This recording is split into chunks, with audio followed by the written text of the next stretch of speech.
Hey guys, how's it going? I know it's been a while that I released a video, maybe a couple months, or has it been longer? For today's video, I am going to review the new 56mm F1.2 WR. This is Fuji's updated version of the original 56mm F1.2 R. The biggest difference between the two off the bat is that the new version is heavier and it looks slightly bigger, I believe. The biggest difference between the two is that this is weather sealed, which is really nice if you live in a country or city where it's raining quite a bit, like I do. I live in Vancouver, BC, and it does get a little annoying that it rains most of the time or most of the year, but that's why we call it Vancouver. On top of the fact that it's weather resistant now, thank you Fuji for doing that. It's also super sharp at f1.2, which is crazy.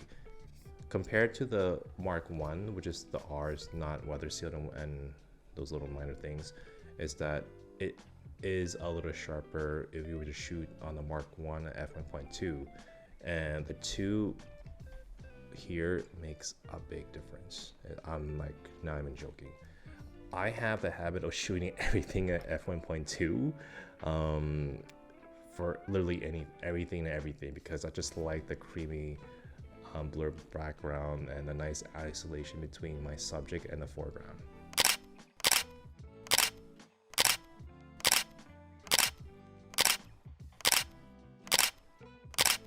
You're gonna hear all the people saying, oh, you shouldn't be shooting at f1.2 when the shadow depth of field is like really shallow and you won't get a sharp image. Well, this won't be a problem anymore because at f1.2 it's super sharp. So aside from the weather sealed and sharper photos at f1.2, how's the autofocus between the Mark II and the Mark 1? Well, the Mark II is better, but not like Mach 5 better. I do notice that when it tries to focus with subject detection or just eye or left detection, it does tend to hunt just a little bit if your subject tends to move quite a bit. I think which is normal because the fact that I don't know why Fuji did this, but it isn't a linear motor, which is, I believe, it's a hard miss because any Fujifilm lens that is an LM is much better at tracking and focusing. Maybe they'll do it with a Mark III. I guess it's marketing for you. I've owned this lens, I think about 4 months. At first, I was a little hesitant of buying this at full price because currently Canadian pricing, it's like $1,400 with tax. $1,400 is really expensive. It took me a while. I honestly went back and forth on getting this lens since it was announced and released in September of 2022. And I was telling myself, do I really need this lens, this brand new Mark II for what I do? And like I do portraits and weddings, and I was like, can I justify buying this at full price? Like I could easily buy the Mark 1 for half the price at a used market, and it will still do the job. Mark 1 is the lens for me for everything I do, for portraits, even weddings. It gives such a nice, charming look to all my photos, and it's somewhat flawed, but it makes it so special. So I've never owned the Mark 1. I've rented it like multiple times over the past years that I've shot with Fujifilm, and that lens never let me down. Sure, the autofocus isn't the best, right? But hey, I was still able to capture some of the images that I've like till this day love so much. I mean, obviously it's thanks to like all the models I worked with and whatnot, and they're really awesome and they're amazing. I wish I could work with them again in the future. And aside from that, I think that goes back to the fact that, man, is it really worth it to pay $1,400 for a Mark II when I can just get the Mark 1 for half the price, right? So it came down to this. since I didn't own a Mark 1 in the first place, because the fact that I kept renting the damn thing over and over and over, I was like, you know what, I can justify buying the Mark 2 because the fact that I don't have the Mark 1.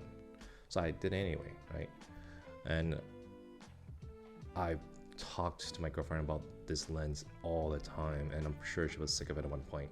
And it's funny because she's like, is it worth it? Is it gonna make your photography better? I'm like, no, not really. It's just, I like new shiny things, right? That goes, I think that's like a problem for most photographers. Like, they buy things that they don't really need, right? Because I don't know, that's a weird thing for us. So from that, I bought this thing, put it through its paces, and in the end, it was worth the purchase. It hurt my wallet, but it's very worth it. And the photos I'll be showing you guys, it'll speak for itself. Like just the sharpness, the color rendition, the contrast, and the fact that it does so well when the sun is kind of hitting the lens. It's still able to focus on the subject. I tend to have that problem with the Mark 1 where it would kind of miss focus because the fact that the sun is basically just like glaring it down through the sensor, I guess, or lens. But other than that though, like it's been great. The one thing that I didn't like about the Mark 1 is the fact the aperture ring was so loose, and there would be a handful of times, or maybe actually a lot of times, where I accidentally changed the aperture without knowing because the fact that the Mark 1 aperture ring was so loose, right? But with the Mark 2, it's more like resistant. It adds like a nice resistant click sound to indicate that, oh, your aperture ring's changed. And it's nice because you can kind of hear it.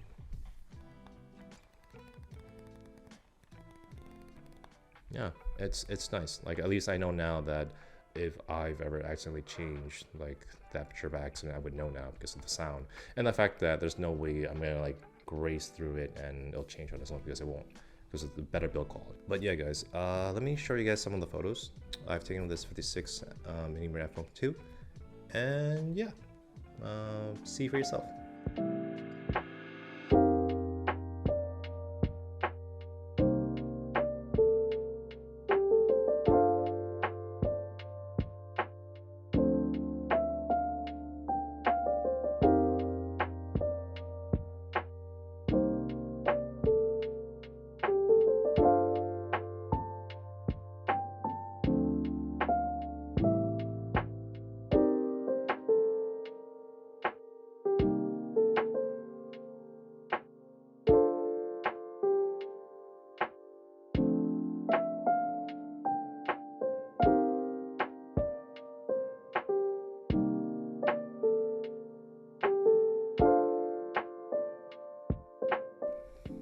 I love the lens. For anyone that did buy the Mark II, I hope you love the lens as much as I do too. But for the people that are on a tight budget and you just want to start out doing portrait photography or even weddings, I definitely recommend going for the Mark I because it's half the price, right? It's cheaper, so much cheaper. And if you can like deal with a slightly slower autofocus, you'll love it regardless. But yeah, and for me, like, I didn't need to buy this. I don't like, I could have just easily bought the Mark I, but I just like new shiny things. But yeah, that's just my honesty on the subject. But yeah, guys, thank you for watching the video. Like the video and subscribe for more content. I'll definitely try to do more content in the near future. Okay, cheers.